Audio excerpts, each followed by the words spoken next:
గత 20 సంవత్సరాలు ఉన్న రోగాలకి, గత 20 సంవత్సరాలకు ఉన్న సమస్యలకి ఇప్పటికీ ఎంత వ్యత్యాసం ఉందో మీరు చూడండి. అంటే ఈ ప్రపంచం మీదకి, దేశం మీదకి దేవుని తెగులు ఎన్ని రూపాలుగా ప్రజల మీదకి వచ్చి ప్రజలు చచ్చిపోతున్నారో చూడండి. అయినప్పుడు కూడా మనుషులు ఎట్లా ఉన్నారు? అయినప్పటికీ కూడా మనిషికి దేవుని భయం లేదు.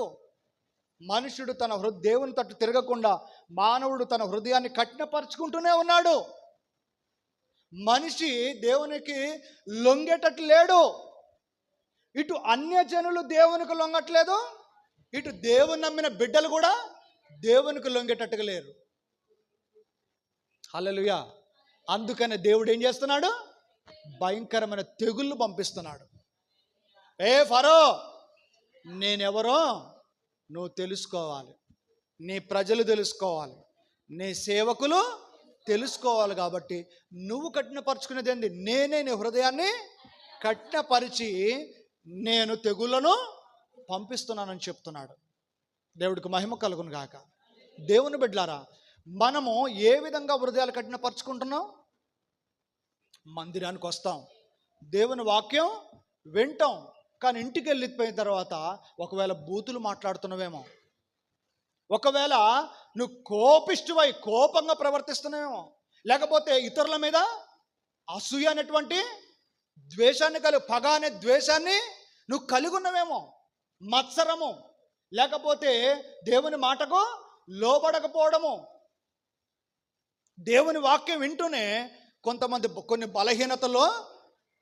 బలహీనతల్లో సంతోషించే వాళ్ళు ఉన్నారు. త్రాగుడు అనే బలహీనత అయి ఉండొచ్చు, పాపం అనే బలహీనత అయి ఉండొచ్చు. ఏం చేస్తున్నారంటే దేవునికి లొంగడం లేదు. లొంగకుండా వారి సొంత క్రియలను అలా జరిగించుకుంటూ వెళ్ళిపోతున్నారు. ఏమాత్రం కూడా కొంచెం కూడా పశ్చాత్తాపం లేదండి. ప్రజలకు ఎలా లేదు? ప్రజలకు దేవుని వాక్యం వింటుంటే కొంచెమైనా పశ్చాత్తాపం వస్తుందా? కొద్దిగన్నా మారు మనసు వస్తుందా? నేను దేవుని తట్టు తిరగాలన్న ఆలోచన వస్తుందా? నాతోనే దేవుడు మాట్లాడుతున్నాడు ఆలోచన వస్తుందా? వింటున్నారు, వెళ్ళిపోతున్నారు, వింటున్నారు, వెళ్ళిపోతున్నారు. ఇది ఒక పాఠం కాదు. ఇది ఆనాడు ఫరో మాట వినకపోతే దేవుడు ఏం చేశాడు? భయంకరమైన తెగులను పంపించాడు. ఎన్నోసార్లు దేవుడు హెచ్చరిక చేస్తాడని చెప్తున్నాను నేను. తన వాక్యంలో దేవుడు ప్రతి మనిషికి ఎన్నోసార్లు హెచ్చరిక చేస్తాడు.